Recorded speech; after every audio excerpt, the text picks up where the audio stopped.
situation where they needed the disengage. If they can keep the pressure early and continue to maintain the tempo of the game, the disengage doesn't become an issue, and I think the composition can work. But they need to be working around the map more as a unit. So similar bans so far, Zuka and Zenial, they're the first rotation bans yet again. Are we going to see the Violet come out as well, being banned? Imagine that's going to be one of these two remaining bans, and the Ryoma was the other, but Zil actually banned out. So either Violet or Ryoma will make it through the ban phase. I imagine they will let Ryoma through on this one. I think they'll rather ban out the Violet than let that go over for a first pick on the side of Olympus. If they do ban the Violet, they're actually going to ban the Joker. Okay, this is really interesting now. So either you first pick the Violet or Ryoma. You have to first pick Violet or Ryoma here. You do, but then you give over Malok as well, and the Ormar's available, but those 3 picks being up means that Olympus get 1 and PROARMY get 2. Well, considering there's 4 hotly contested picks here, obviously the Ryoma, the Violet, the Malok, the Ormar, they're typically the ones we see being picked up first. It's a very delicate balancing act of what you want to pick, because let's run a scenario while we're waiting for them to pick in their pick. Chaser locks in that Violet first pick. Then we see PROARMY take Ryoma and Malok. You then move it over to Olympus. They can then take Ormar and L'Oreal. Yeah. So that opens it up. They've actually opted to go for the first pick on Ryoma, so they're placing more priority on that. And we knew what was going to happen straight away. They're going to pick up the Violet, but they put more priority on the L'Oreal because they want it for Bug. I really like that. Bug, we saw how devastating he was on the L'Oreal. They are going to give over both Malok and Ormar, though. So that is a very, very strong combination coming out from Team Olympus already. A very brawly style of play. They're just going to get locked in almost instantly, and they're pretty... They're high-fiving. They love the fact that they picked up Ormar and Malok. They got Ryoma in the side lane as well. We know how impressive he can be with his AoE abilities when it comes to team fighting as well. The multiple-man stun, the multiple-man spear lunges. What this has done as well is removed those frontline brawling tanks really from the pickups. I mean, what have you got anymore? You've got, I mean, you're going to pick up Crash, but I mean, you're looking at things like Thane as your only sort of option for that frontline brawly tank. Zephys as well being hovered as kind of the only other option in this scenario. Murad is still available as well, I should mention that. I don't think they're going to take the Murad, because looking at how tanky the lineup is of Team Olympus, yes, you can get in with the low... Olympus could take it, though. Olympus could definitely take it, because that's one of the things that's lacking on the side of PROARMY at the moment. I don't know whether they would opt to do that necessarily. I think they'd still keep with the Nakroth, I think.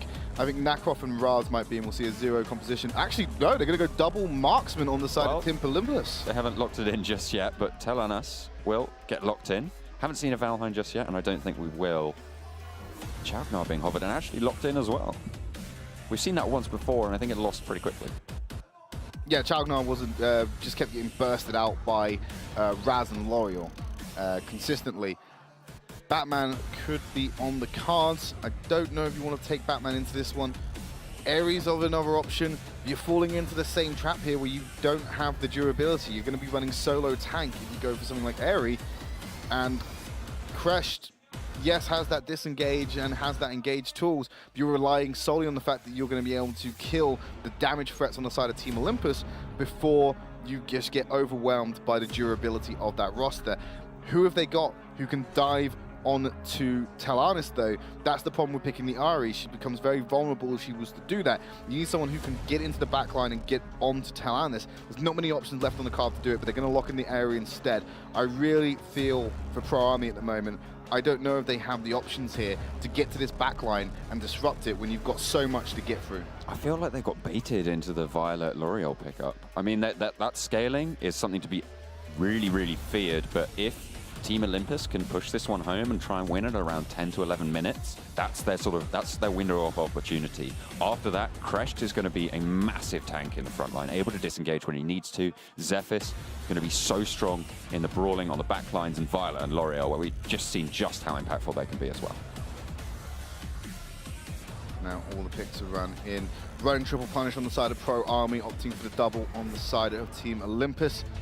Opting to give themselves a little bit more objective control, try and contest the early Abyssal Dragon, because a lot of these teams are focusing around the 2-minute spawn and making sure they're in the right location for it.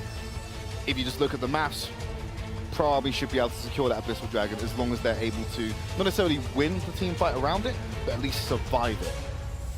You say that, but you've got those three early to mid-game brawlers. You've got Ryoma, you've got Malok, and you've got Ormar as well. So much CC, so much damage coming out as well. It's really a massive threat going for those early fights. So they're going to need to try and make some clever map plays. They want to be in with a shot of taking that early advantage and trying to take it home. We're just about ready to jump into game 2 of our first series of the day. Team Olympus versus PROARMY, and Team Olympus are leading the series 1-0. So a complete departure from the first game's roster pickups. The hero select is very, very different here. Obviously, Violet being on the cards is something that is rare to see, and we thought we wouldn't see it again, but here we are. PROARMY have picked it up, and it's gone over to Kien. Early invade for Olympus onto the Might Golem. Pretty standard affair, but PROARMY taking a back foot, and they're not going for a reverse invade themselves.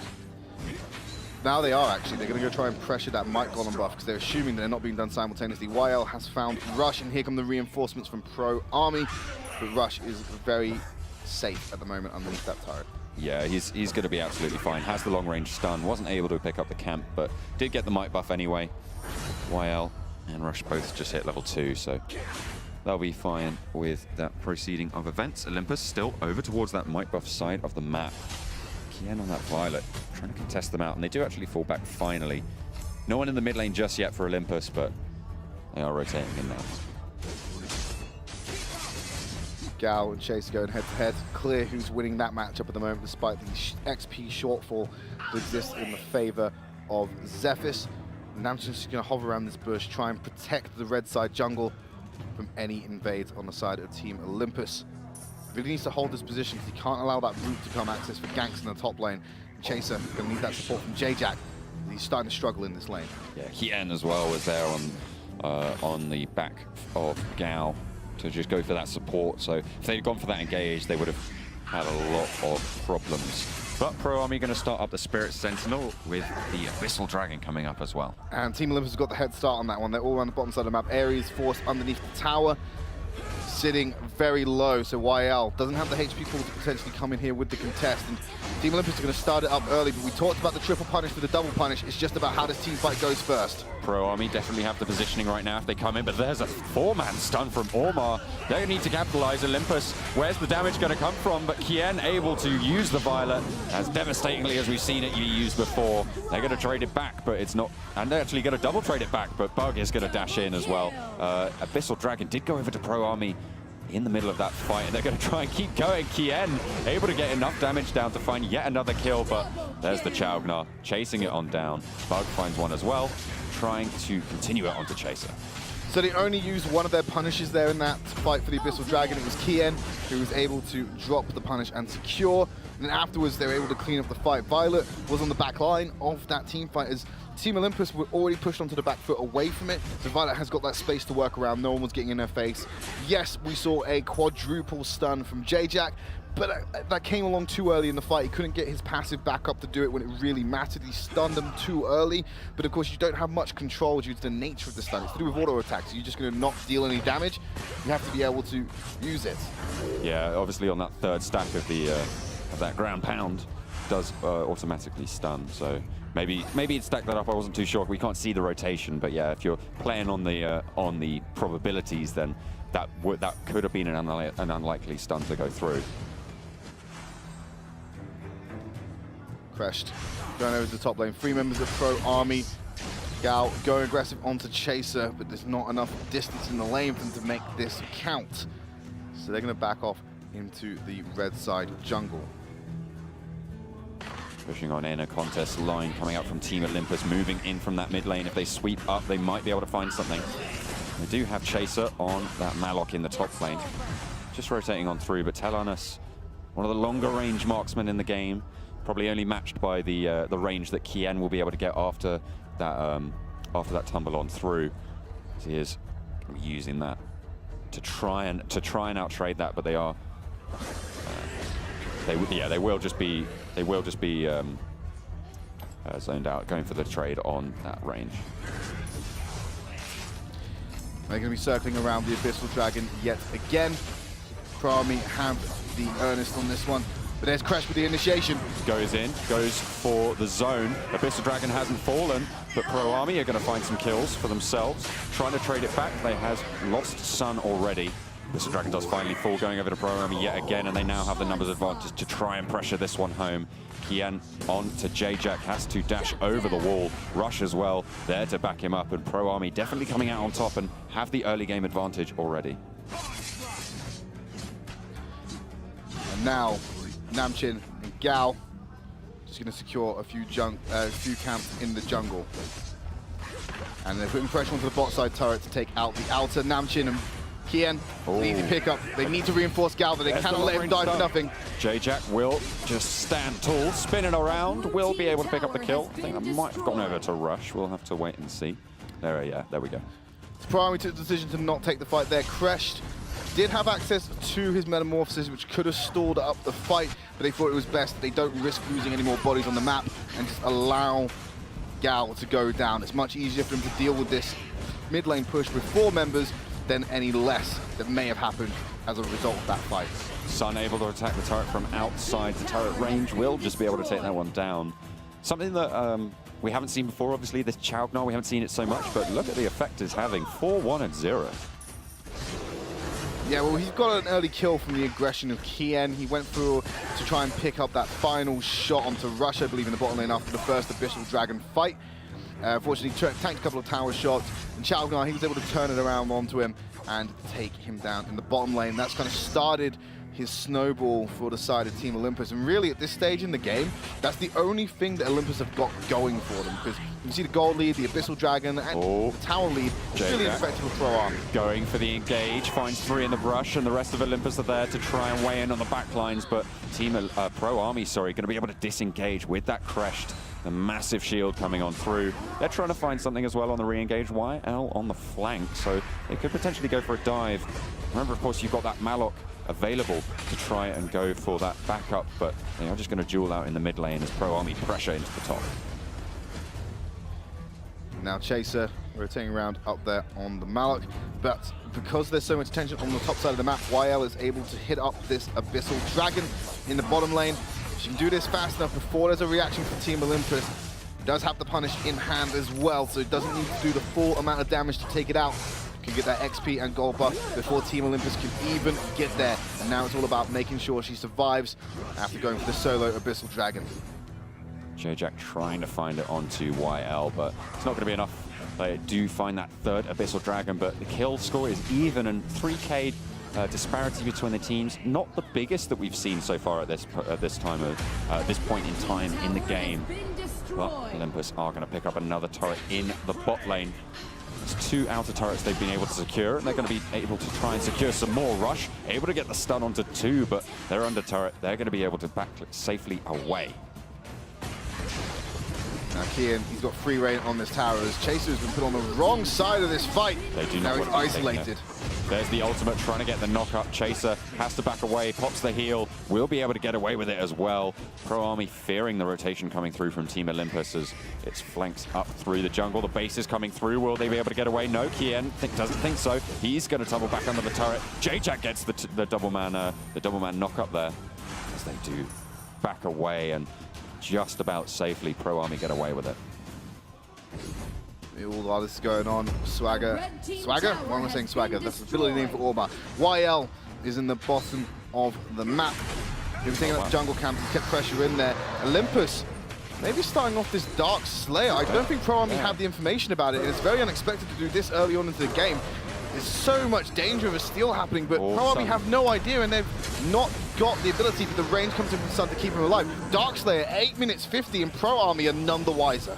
They definitely caught unawares there. PROARMY really missed a trick on that one, but Team Olympus still behind, but with that buff from the Dark Slayer, that makes up for a lot of gold difference, because the stats you gain pretty much negate that completely, if not put Team Olympus at the advantage. But Hack is going to be bearing down onto YL, but YL able to just get away, realizes what's up and falls back. Very disciplined performance coming out from PROARMY so far. Yes, PROARMY, they were playing a little bit cautious before that Dark Slayer. They now need to back off even further. I'm Team Olympus, I'm looking for a lane I can stack all members in and force a team fight at the moment. And Chaser, I think he's dictating that they go to top lane. He's in the best position at the moment, and Gao is going to be the target. Oh dear, they're going to dive under it. Chaser's like, I'll tank this turret, no problem. We'll get the kill, we'll try and pressure in the top lane. ProArmy have to clear the wave, but they have already lost one of their members. YL still rotating in. Olympus not opting to go for the full fight. And remember, that Darkslayer buff will be running out relatively soon. YL, though, tries to pressure in the mid lane, and that mobility is going to allow him to just run away with it as well. That's going to save them a little bit. Situations like this are where Sun will come into his own as Chaser gets caught out by himself, but here comes the rest of OP. Is he caught out, though? He was able to duel 3 and tank them up as the rest of Team Olympus were able to come in and start dealing the damage. Jajax's starting to get poked out now. Kien and Bug starting to come online. This is the point in the game where ProArmy can change the pacing. They go for the engage, they go onto Sun, they're able to get the damage down, but it's going to be YL to fall first. Sun able to get away with his life, and that is going to be Olympus starting up the Abyssal Dragon as well. Where I was saying about it was opportunity for Sun to come into their own is where Team Olympus have misstepped. You have Talanis, one of the only marksmen who can hit a tower outside of its tower range and deal damage. You have the Darkslayer buff. ProArmy do not want to fight you. Siege a tower, use Talanis to break them down. You could have done so much more with that Darkslayer buff, but you decided that you were going to try and bait out a fight. It was a little bit greedy by Team Olympus to look for the fights. Obviously, they could take a lot more if they would get the kills on the board of ProArmy, but the safer play there was to just allow Talanis to just take these towers at a distance. If they try to fight you, you then win the team fight with the added benefit of the Darkslayer buff. Team Olympus trying to just pick up that Spirit Sentinel. They will be able to do so. Obviously, that Darkslayer buff now no longer active, so need to allocate their resources a little bit better. Of course, they're still behind in gold. They might have 2 more kills, they might have more pressure on the turrets. They're still behind in gold, which gives ProArmy a little bit of window of opportunity. I was saying this 10 to 11 minute mark, Team Olympus need to pressure it out pretty soon before Violet comes online and before Bug is able to scale on that L'Oreal. They're going for the fight in the mid lane, and Sun gets burst straight down. Bug's going to be the one to do it. YL is traded back, but Jajax in a lot of trouble, will fall as well. That's 2 players going down for Team Olympus already, and that is a 2-for-1 trade as ProArmy start to gain some confidence. That was very sloppy from Sun. Too far forward with not enough reinforcements. You can see the side lanes were being pushed out by Team Olympus, so he was isolated, especially being close to the front line. If Aerie is going to jump onto you and you have the reinforcements from Kian and Bug on the back line, there's no way you're going to be able to survive that engagement. So Sun just needs to be a little bit more mindful about where he can position when he doesn't have the full team around him. And even then he should not be in the front line or even close to it when you can just abuse the range of Talanis. You have disengaged with the shimmer shot as well.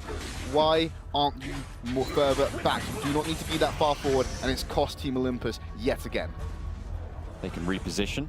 They should be in with a chance. Abyssal Dragon spawning up just about now. Olympus do have a little bit of a better position on it, but of course ProArmy can rotate down really, really quickly and try and challenge if they do opt to go for it. Trying to invade into the jungle, and they're just going to spread around, and Team Olympus pretty much have the free Abyssal Dragon now. No congestion coming out from ProArmy. Still trying to de-push the waves that Team Olympus have carefully managed to push into them. Otherwise, they're at risk losing towers with the siege minions being in play. They can take down a tower very quickly if they're left unattended. ProArmy might find something, but oh, they're going to go for a Rush and YL duel. The mobility coming out from YL, nearly finding the kill onto Rush, but the assistance comes through. Jajax picks up the kill. Rush has to go back to base, but they don't lose a player. Jajax now jumps behind 2 of them. Namchin and Gao waiting in the brush, jumps on through. The mid turret falls, and now ProArmy have to retreat. 4 players from Team Olympus trying to roll on in. Namchin is caught up there, but is able to pop the Metamorphosis and just disengage very nicely. But now this opens up Team Olympus to get this siege. Look at the damage being done to Namchin by Sun. Well, Arnis, so much damage at such a range, and that's going to end up in Crest going down, and they're going to continue to roll straight on through the turret. Chaser, though, has taken a little bit too much damage from the turret, has to back off, so they've lost one of their tanky frontline members. YL trying to go in for a pickup onto the Sun. There's the Sun from Jajax. They're turning it onto Hack now, as YL is able to pick up the kill. Bug starting to dash on through. Rush, not long for this world, as Kien will pick that one up. Chaser has to base. Jajax and Sun fleeing as PROARMY still not out of this one. So yeah, crazy, tumultuous couple of minutes there on the side of Team Olympus. They were actually starting to abuse the range of Talanis. Violet started to switch on as well, as that mid lane outer fell quite handily when she was left unattended with it. Just got a little bit too aggressive. Excellent stun and support from J-Jack to shut down YL when he's been going for Sun. That's what needs to be happening. You need to have that CC available. So either Rush with his own stun or J-Jack being able to do it as well. Darkslayer being started off by PROARMY. The information is there by Team Olympus, but the bodies are not on the map yet. It's very risky to go for this. It could potentially be a steal, but Gal finds Sun. He's got no support with him. His chaser has to dive in to help him out. They're jumping in, and it's not going to matter because Gao is going to be able to pick up the kill. The Darkslayer going to go down as well. Bug picks that one up. J-Jack in the pit will go down. They trade it back on to... oh, no, they didn't trade it back, actually. I thought they'd managed to get another kill, but no, 2 players from Team Olympus do go down. That is going to allow PROARMY to start to push into the mid lane. This is their chance. This is their opening. They're starting to scale. Violet showing just why she's banned every single game. And as well, Bug coming in for the support for it. So, one of the issues here now is... Another fight. I'm going to have to interrupt you as Chaser is going to get jumped on underneath the turret. The mid high ground turret is going to fall. Hack is going to follow, and that is going to be PROARMY wiping straight on through, jumping straight onto the core. Chaser will go down as well. Malok isn't going to be able to stand up. Not enough sustain, unfortunately, but PROARMY scale into the late game, take the series 1-1, and they are not going to go down without a fight.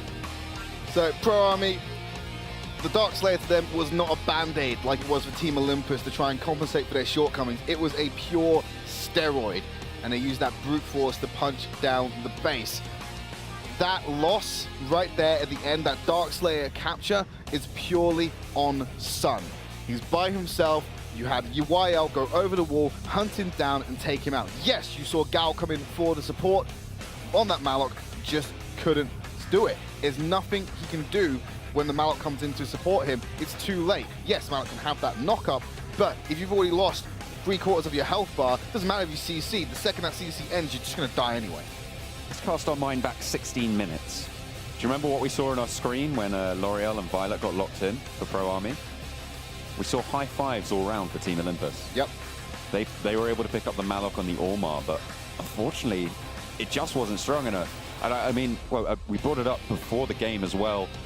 That early to mid game, if they can close it out in 10 to 12 minutes, that's really their window of opportunity. After that, PROARMY will have the run of the game because of that scaling, because of the amount of damage they're able to pump out and the sustain that will come with it. Let's take a look at the damage stats here. As you can see, both L'Oreal and Violet doing so much of their team's damage, and MVP across the game again is L'Oreal. That's twice now L'Oreal's been MVP. You can see why SD keep banning it. Yeah, but one thing to notice as well is, yes, Sun does have the lowest percentage of damage taken, but compare that to the carries on the side of PROARMY, you've got nearly 4% more of the team's damage taken.